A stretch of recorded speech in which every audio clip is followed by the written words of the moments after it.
पाठीमागच्या व्हिडिओमध्ये आपण 1 to 9 हे स्लेटवरती आपण काउंटिंग केलं, बरोबर आहे. तर मुलांच्या पूर्ण लक्षात राहावं किंवा ही स्लेट न वापरता मुलांना लक्षात यावं, त्यामुळे आपण मुलांना हळूहळू ड्रॉइंग प्रोसेसमधून घेऊन जातो, जेणेकरून की कालांतराने मुले ही स्लेट न वापरता ही कॅल्क्युलेशन करतात. सुरुवातीला आपण 0 घेऊयात.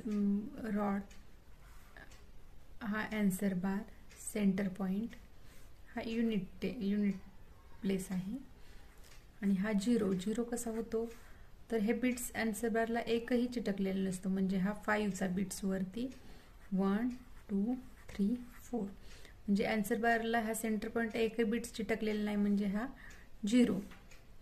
नंतर युनिट सेंटर पॉइंट हा 1 म्हणजे सेंटर पॉइंटला 1 चिटकलेला आन्सर बारला हा 1.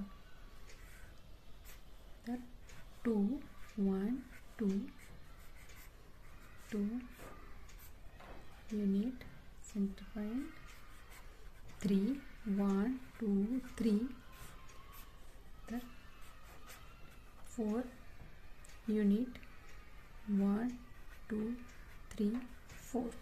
अशा पद्धतीने आपण जे बिट्स स्लेटवरती जे काउंट करतो त्या पद्धतीने बिट्स फक्त आपण वहीमध्ये ड्रॉ केलेले आहेत. आता आपण बघूयात, ही स्लेट क्लिअर करून घ्यायची.